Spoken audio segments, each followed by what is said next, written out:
மறக்காம சர்ப்ரைஸ் பண்ணுங்க. Thank you. Another important line, which is the so-called pseudo pan-off.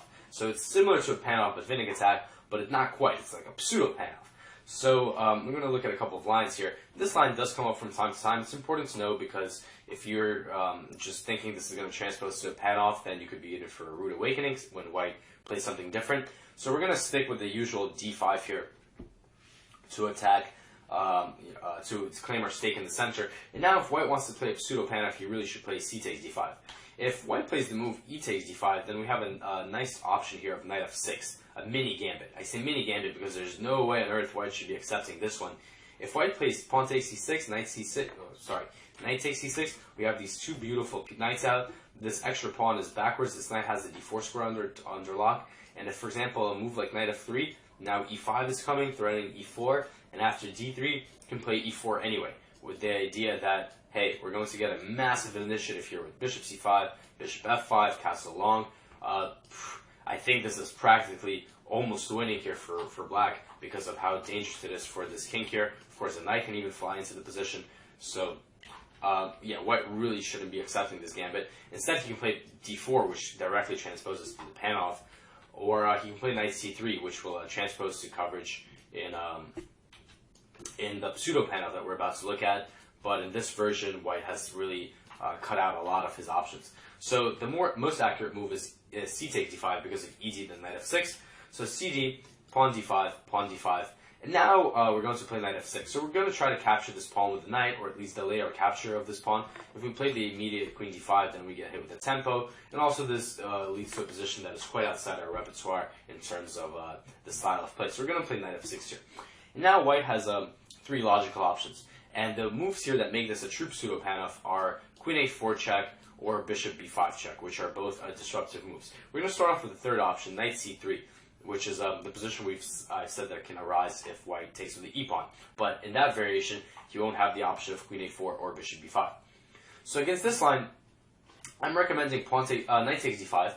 And regardless of what white plays here, which is usually d4, but most often is knight f3, I want to follow this with knight takes c3, pawn takes c3, and now g6.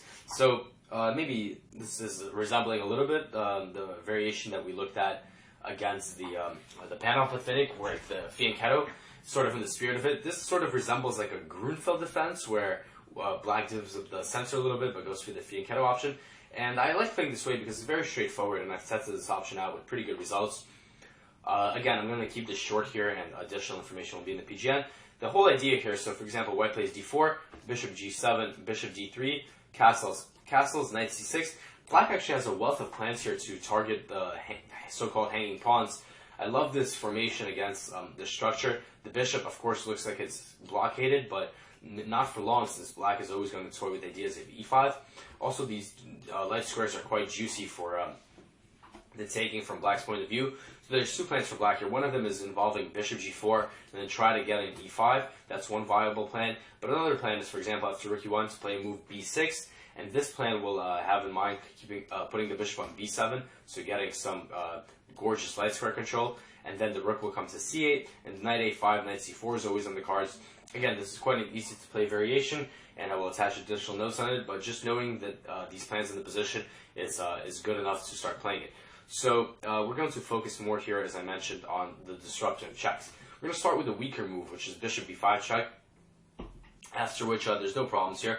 So what we need to remember is we need to meet both of these checks with knight b to d7. White's idea here is if we play bishop d7, then he can go bishop c4, and actually this bishop is misplaced because now we're not targeting the d5 pawn with the queen, and also the d7 square, bishop on d7 does not let us use the d7 square for a knight. So we're just going to play knight b to d7, and in these positions, white often either tries to hold on to the d5 pawn, which we've already seen in the fianchetto variation against the pan-off Bithynic, or tries to goad us into making some concessions here to return the pawn. But in this version with bishop b5 check, there's really no problems getting this pawn back. For example, knight c3, defending the pawn. Now we're going to go a6. We want to break this pin. If white goes bishop d7, then after queen takes d7, already this pawn is about to get regained, and we always have ideas of b5, bishop b7, more pressure on the pawn, b4 is coming, and white needs to be really careful here because we might just have an insanely powerful light square bishop because white gave his up. So bishop d7 is no good. So instead, white should try. Of course, something like bishop a4 is also meant by b5, bishop b7, knight b6. No chance white is holding on to that pawn there. He has to really try this move, queen a4, which utilizes his pin against the rook, against which we play the sly rook b8. Again, if this bishop retreats, we're hitting him with b5. He has to take on d7, queen takes d7, and again, the character of the play here is the same. If white plays queen f4, which is one option, then just rook goes to a8, and we're going to gain d5 back and enjoy the two bishops. White can also try going queen d7, bishop d7, but here black has a really easy, phenomenal position, a lot of compensation of the pawn. First of all, this pawn is, I don't know, 90% of the case is going to be won back after, for example, b5, b4 ideas, or rook b8, rook d8, or all of those ideas combined, like rook d8, b5, bishop c8, and then bishop b7 if necessary. But at the same time, I want to say don't worry about regaining this pawn dag because, of course, this should be on the agenda, but there's a lot of other compensation for black. For example, after g6, bishop g7, get that bishop in the long diagonal, target this pawn. White has isolated double d pawns. In general, really easy positions to play for black. I would actually take black in this position already. We have the bishop pair, we have the easy initiative here, so I definitely like this for black. So again, like I mentioned here, not very critical. So the best option for white is queen a4 check. And the point here is after knight d7, which I'm recommending, white is actually going to have the opportunity after knight c3 to bring this bishop to c4, which is going to add some much needed protection to the d5 pawn. So I'm going to run you through the main line, and I'm just going to offer one idea here for black that I've used successfully, and it's quite a surprising idea that is very similar to our main repertoire in the pan-off. So without further ado, so knight c3, in this position, it's black to move. So now we're going to play g6. We're going for the fianchetto. Obviously, we can't play e6 here because of the pawn, so our bishop is going to have no trouble going to g7 here. And we're going to get our king castle, break this pin, and then we're going to try to regain the pawn later. So knight f3, now we're going to go bishop g7, and there's also a lot of transitions here. For example, white can play bishop c4 immediately, and I will make a note of these in the PGN file, but almost in all cases these variations transpose into each other. So knight f3, bishop g7, now white plays bishop c4, and we're going to play a6. So we can't play b5 yet because this is going to be captured, but we're going to tell white, hey, you always have to be on the lookout for this b5 move. Like if you want to go queen b3 and add some protection to d5, not quite. You're getting hit with b5. So a6. Now white plays d3 in this position most commonly, and we're going to play castles. So now actually white has to be careful because if he plays a move like castles, now we can actually play b5. And the whole point is that no matter what white takes here with here, let's say the bishop, we have the move knight b6, defending a8, and after the queen moves, free piece. So in this position, the main line is the move that white has to play is queen to a3. And now the idea is if b5, he's going to take that pawn. So here, black has a number of options, but the option that I've always liked to play here, and I've used the most, is knight to b6. So the idea is simple, I want this pawn. So on the other hand, this does get in the way of b5. So what's the big idea here? Well, here's my big idea, or rather not mine, but the idea that I've used. After queen to b3, white is really defending this pawn in d5, and now I'm going to make a really surprising decision. Knight takes c4. So, of course, getting the bishop pairs, we're no strangers to that idea, but we probably are strangers to the idea of undoubling our opponent's pawns and then giving him this really just a lot of defense against d5. Well, here comes the kicker. This move, b5. So this is the whole idea. I'm getting the bishop pair, and now I'm going to below open the position and utilize them on the open board. So already in this position, white needs to be careful.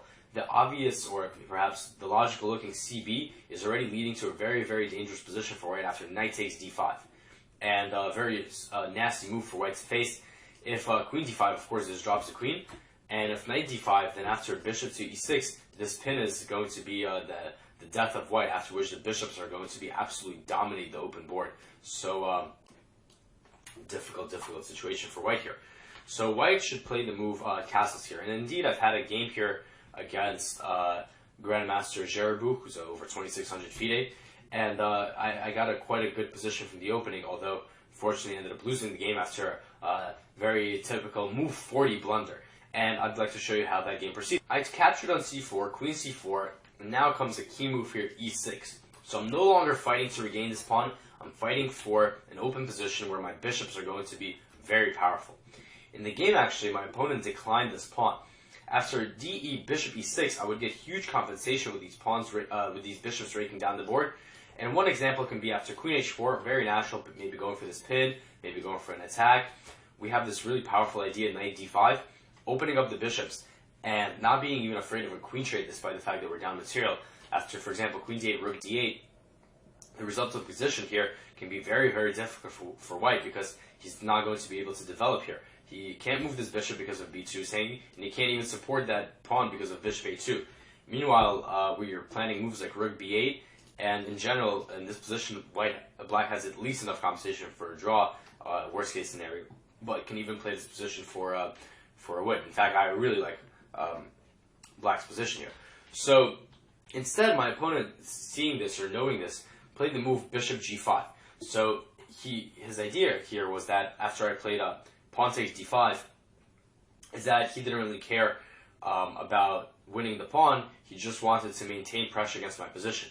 And this is how my game went, and I played bishop to b7 here, and white did have some pressure against my game, but I was able to sort of neutralize this pressure in a way, and I believe black's position here should be fine. But I believe an improvement here, an even better option than my move, is h6. Now, this move is very much in the spirit of the position. Whereas e takes d5 keeps the material balance, h6 is purely a move for we want to just play for the bishop pair. Now, if this bishop retreats, then white has it gone out. We're simply going to go knight takes d5, bishop h4 meets g5. So white really needs to take on f6. And now after queen f6, we have two bishops on this open board, very fantastic. And for example, after rook e1, rook b8 here, there was a game played, and just this type of position is perfect for is exactly what we're going for. We have this insane bishop on g7, huge pressure on the long diagonal against b2, and whenever white's ready to capture on e6, or when we capture on e6, our light square bishop is going to be very powerful. So open board, two bishops versus two knights. Black has, in my opinion, and in the computer's opinion as well, enough compensation for the pawn here, an equal, a balanced game here, and I believe this would be my choice if I reach this position again. Maybe even a better winning attempt in a way because of the unbalanced nature of the position. So that is my recommendation against the pseudo panoff here. Again, we talked about going all the way back. If ED, white's really dumbing down his options because we have this knight f6 gambit attempt. So CD is preferable. And now, three options. If knight c3, then we go for this Grunfeld style, where we take on c3 and go g6. If white goes bishop b5, this is completely harmless. Knight d7, a6 is going to break the pin. Queen a4 is definitely the most dangerous option here, as witness when a very strong grandmaster ventured this idea against me. But this idea of playing for compensation and not trying to regain the pawn on d5, I believe it's a very, very appealing one, and also it's a good attempt to fight for the initiatives with this bishop pair. And there's of course this very nice trap here, knight d5.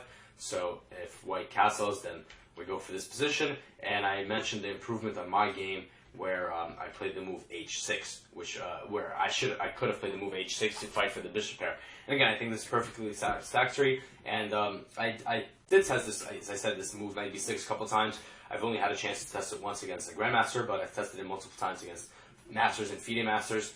And then in all of those cases, my opponents were quite surprised to see my idea on the board. And I got the sense they were not completely familiar with it, so I believe it's also a good surprise of it. So those were the three major options I wanted to cover here. Now we're going to cover all the other sidelines that white may try here. So we're going to start off with another decently respectable move, d3, which is quite meek, but I faced it quite often here, including against Grandmaster Fishbein, so I faced it against some strong opposition. So it is played, and it could be, the main reason I want to cover this move is because it's a King's Indian setup, and there's a lot of club players out there who just want to play a King's Indian, no matter what the cost is. However, against the Caro Kann, the King's Indian is not that effective, because here, black can just play e5, and we have completely occupied the center with our pawns. So Here, all my games, my opponents played knight f3, bishop d. All of my opponents have played g3 in this position, but another important move is d.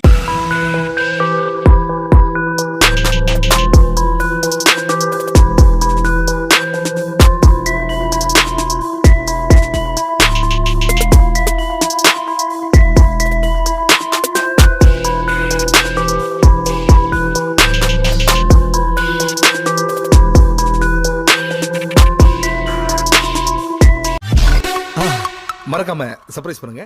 Thank you.